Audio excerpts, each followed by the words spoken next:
If you are what you think about, then you have to start getting real careful about what you think about. Now, you have to start this with being cautious about every conversation that you have with your friends, with your relatives, with your mother, with your husband, with your children, that focuses on what's missing in your life.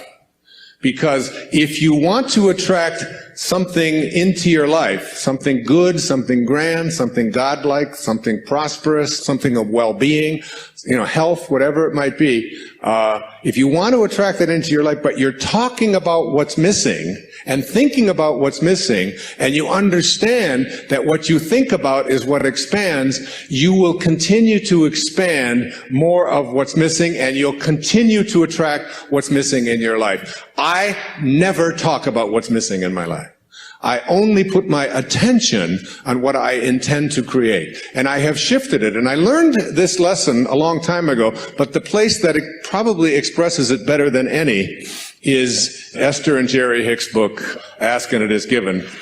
The Teachings of Abraham is called Learning to Manifest Your Desires.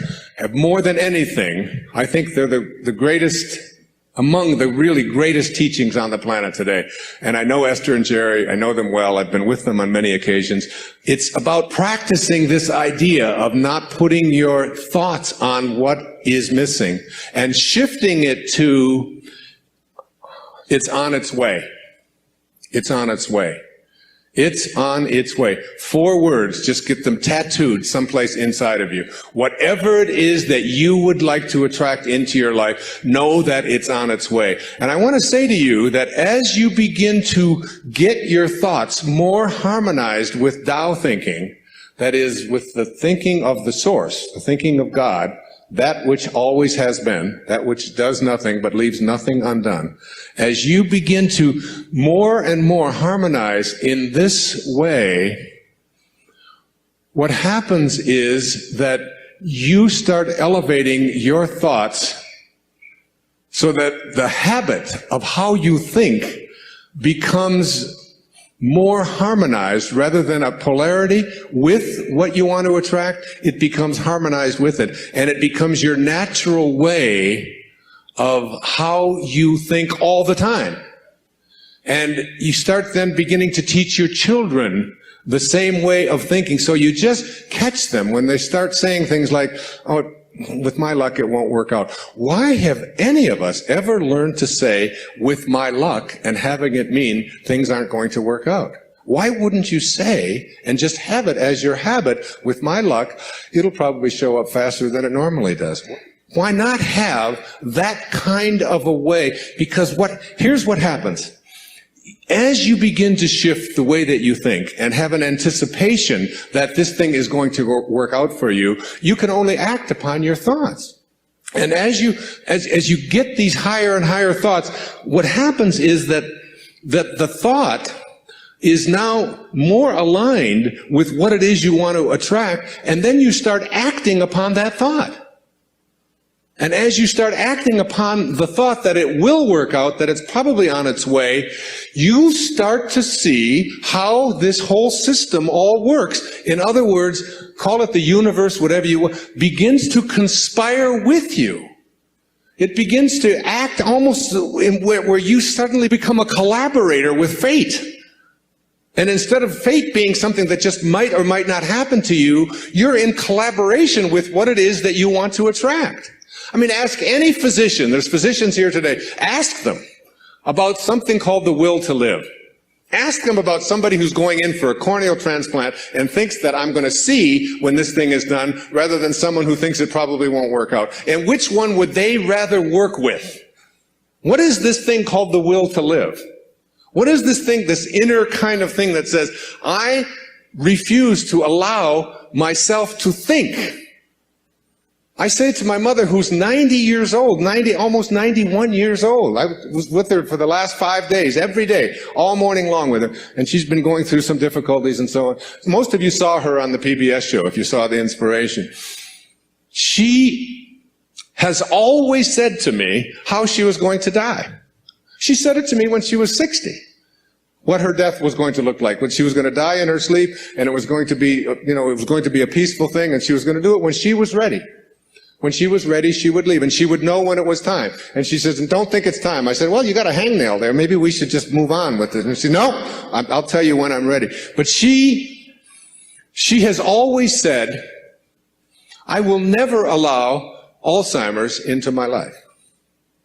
She's always said, that is not something, she'll say things like, well, I can't remember this name quite as well as I did before, but that concept of all, it's just not anything that I've ever allowed myself to think is a possibility. And I said to her, well, what if you're wrong? She'll say, well, who'll know the difference? And they've done research on this, in studies on gerontology, where what does your life look like from 60 plus? Versus what does your life look like from 60 down to into your 20s? That people who live a dynamic life into their 60s, 70s, 80s, and 90s, people who feel strong, who don't feel that getting older means that I have to in any way decline any place, physically or mentally. Getting older has nothing to do with the concept of declining.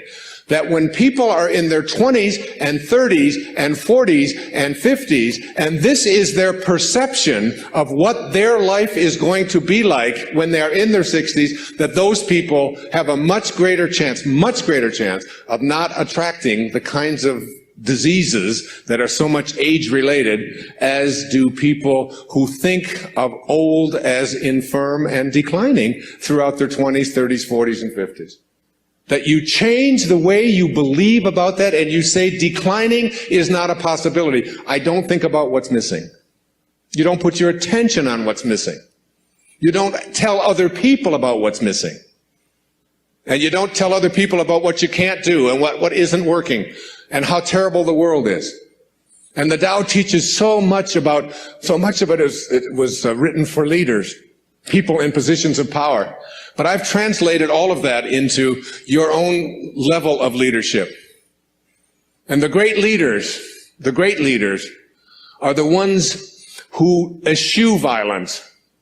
You have got to get yourself to a place where you don't allow yourself to have violent thoughts come into your consciousness. That means you got to watch the movies you're watching. That means the games that your children are playing, video games, have got to be monitored and removed when they have violence built into them. It means that you don't watch the news and you don't read the stories, endlessly reaffirming what a terrible place this world is. It is not a terrible place. It's a perfect place. It's a beautiful place. There are just some leaders who are connected to Tao and others who are not. And we can create the kind of world that we want to create when enough of us begin to say, not part of my consciousness. Nope, I don't buy gossip. No, I don't buy violence. No, I don't have anything to do with that. And you just turn the channel, you turn it off.